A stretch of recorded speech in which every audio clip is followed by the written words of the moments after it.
Ternyata makanan yang mengandung merkuri itu ada di ikan-ikanan seperti ikan hiu, ikan marlin, ikan swordfish. Bentar, emang siapa sih orang yang mau makan ikan hiu? Aduh, gimana dong? Aku tuh kalau misalnya makanan nggak dikasih pecin, gimana rasanya hambar, nggak enak.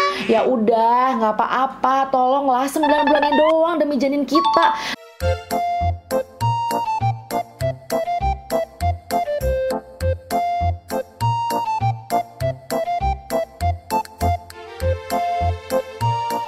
Dan halo, assalamualaikum warahmatullahi wabarakatuh. Ketemu lagi dengan aku Irestia. Dan terima kasih ya, selalu aku ingin bilang makasih buat teman-teman yang udah mau mampir ke channel YouTube aku. Dan di video kali ini aku akan ngebahas masih tentang seputar kehamilan, tapi sekarang tentang makanan ya. Jadi di sini aku akan ngebahas 10 makanan yang wajib atau sebaiknya dikonsumsi oleh ibu hamil untuk perkembangan janin, dan 10 tipe makanan yang harus dihindari selama kehamilan. Oke ya. Dan aku juga mau ngingetin dulu nih ya, buat teman-teman yang belum subscribe channel YouTube aku, please ya, klik tombol subscribe karena itu gratis biar mendapatkan notifikasi setiap kali aku upload video yang baru. Nah, seperti yang udah kita tahu, apa yang janin terima nutrisinya tergantung dengan pilihan makanan yang dimakan oleh ibu hamil. Nah, sekarang aku akan bahas yang mana dulu ya enaknya ya. Mungkin makanan yang tidak boleh dimakan oleh ibu hamil. Oke, yang pertama adalah makanan atau minuman yang mengandung alkohol. Udah pasti, karena minuman alkohol selama kehamilan dapat menyebabkan sindrom alkohol pada janin dan akan menyebabkan masalah pada perkembangan si janinnya. Bisa jadi cacat otak atau cacat fisik. Kemudian yang kedua, hindari rokok dan asap rokok ya. Jadi di sini merokok atau terpapar bahkan jadi perokok pasif pun itu akan meningkatkan resiko kelahiran prematur ya, tanpa disadari. Kalau misalnya maaf ya, suami kita perokok, sebisa mungkin dia ngerokok jangan deket-deket kita selama kita hamil, karena dia akan bisa menyebabkan resiko kelahiran prematur atau berat badan bayinya rendah. Jadi kalau misalnya aduh kenapa Aku udah banyak makan, tapi kok berat badan bayi aku nggak naik-naik. ya, mungkin itu salah satunya. Jadi baik perokok aktif maupun perokok pasif bisa membuat berat badan bayi susah naiknya dan banyak terjadi masalah perkembangan pada janin. Nah, terus juga narkoba. Alkohol aja nggak boleh, ngerokok aja nggak boleh, apalagi narkoba.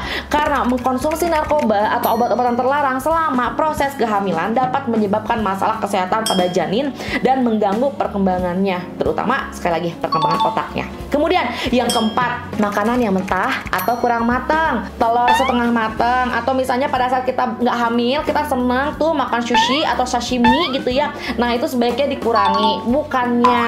Jadi bukan dari dagingnya yang akan menyebabkan sesuatu pada janin, tetapi takutnya ada bakteri-bakteri yang tidak mati yang dia masih hidup di dalam daging, baik itu ikan ataupun ini sapi gitu ya. Nah, kalau misalnya dia masih mentah, kalau misalnya kita senang makan steak, mintanya steaknya yang well done aja gitu ya. Karena kayak seperti daging mentah, ikan mentah, telur mentah, atau produk susu itu dapat menyebabkan infeksi bakteri dan parasit yang dapat membahayakan janin. Oke, selanjutnya adalah makanan yang mengandung banyak merkuri.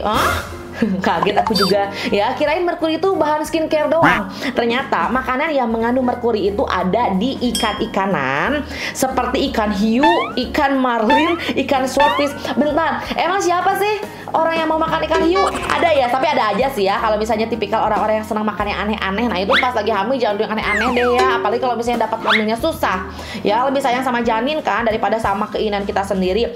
Nah, soalnya itu dapat merusak sistem saraf di janinnya. Terus juga makanan dengan bahan tambahan yang gak aman seperti pewarna tambahan. Kurangi makanan yang mengandung pecin ya, alias vetsin. Aduh, gimana dong? Aku tuh kalau misalnya makanan nggak dikasih pecin, gimana rasanya hambar, nggak enak. Ya udah, nggak apa-apa, tolonglah 9 bulan ini doang demi janin kita. Nanti kalau udah ngelahirin ya nggak apa-apa ya makan makanan yang berpecin lagi. Soalnya apa? Ini juga kan aku lagi mau melakukan program bayi tabung yang kedua. Nah, itu tuh yang selalu kita ingat itu, selain kita harus makan makanan yang berprotein tinggi yang nanti akan aku jelaskan makanan apa aja sih yang support bagus untuk ibu hamil, itu bener-bener loh dokter itu bilang sebisa mungkin kita nggak boleh makan micin, mau micinnya bener-bener micin, atau apa namanya, snack-snack yang ada micinnya, atau juga mie instan ya, seperti itu. Terus minuman yang berkafein tinggi, tuh aku edik banget sama namanya kopi. Tapi selama hamil, alhamdulillah teh, aku nggak minum kopi, aku nggak minum teh. Itu bener-bener prestasi banget.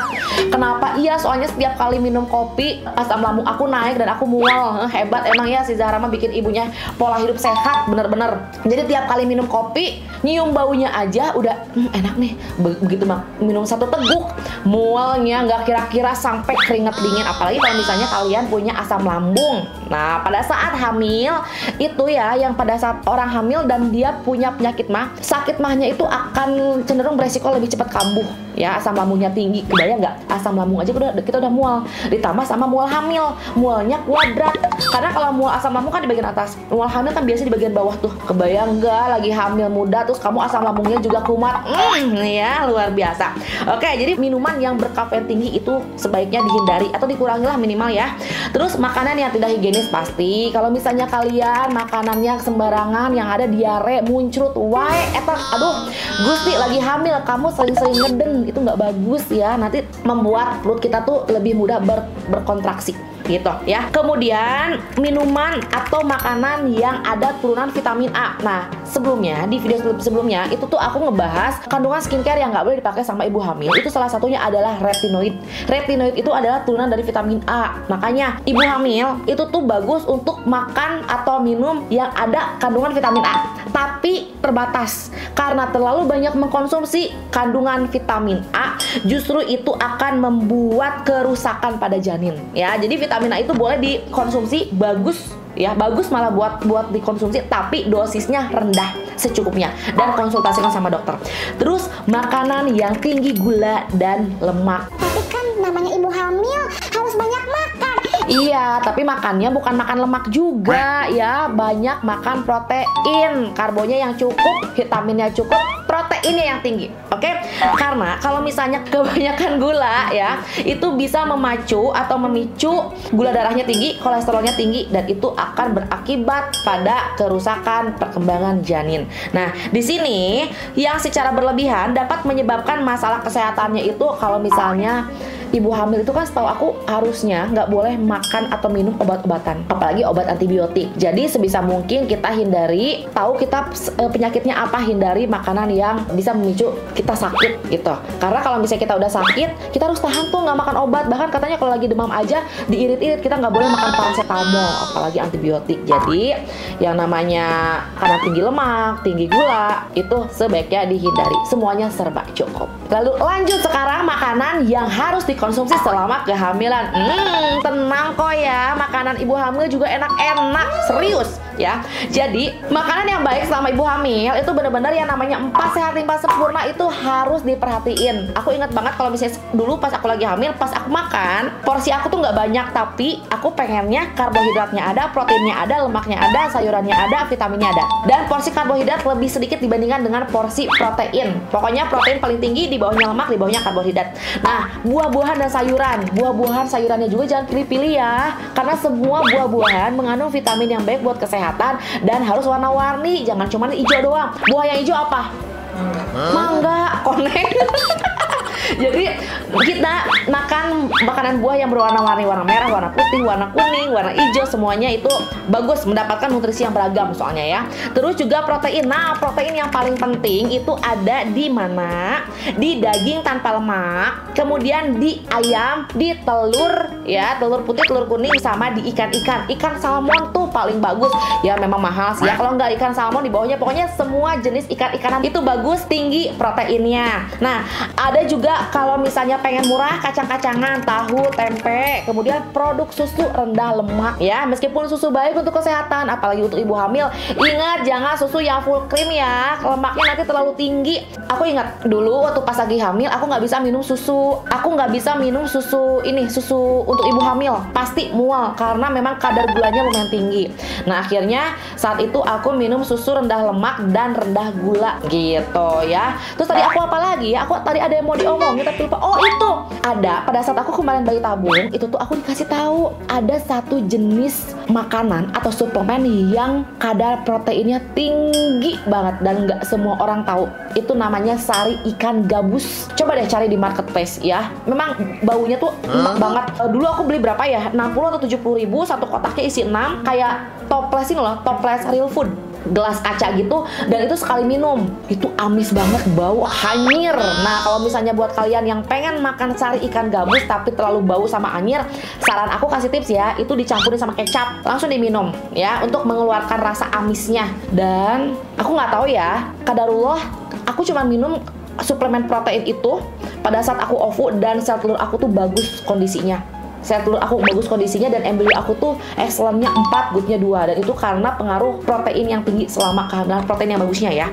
Terus juga biji-bijian dan kacang-kacangan ya. Biji-bijiannya beras merah katanya tuh ya. Terus kacang almond. Wah enak banget ya ngomongin kacang almond ya. Kacang kenari, kacang hijau. Sering-sering makan kacang hijau biar apa? Biar rambutnya tumbuh ya. Nah gitu ya, pada saat itu aku kurang suka sih sebenarnya makan kacang hijau, cuman ya pengen sehat kan, apalagi protein tinggi, makan hajar ya kan.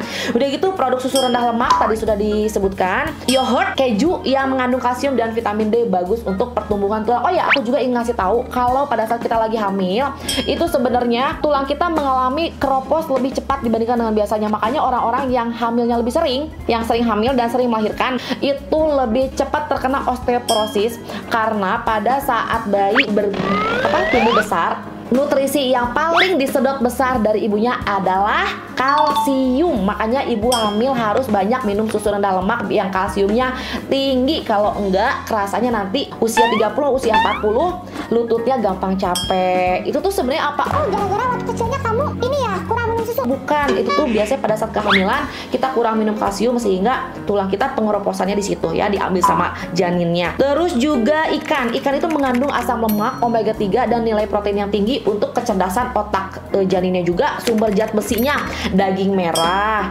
hati ayam, hati sapi ya, bayam-bayam, kacang-kacangan tadi sudah disebutkan, itu adalah beberapa sumber zat besi yang baik. Jadi kadang-kadang aku ngelihat kalau misalnya ibu hamil nggak seneng makan, nggak seneng makan makanan bergizi, senengnya makan mie, seblak yang pedas-pedas. Ya udah deh, vitaminnya dia belinya langsung dari pil vitamin, boleh, tapi tolong sebenarnya kayak yang itu kan sudah dari bahan kimia juga ya, maksudnya proses kimia juga.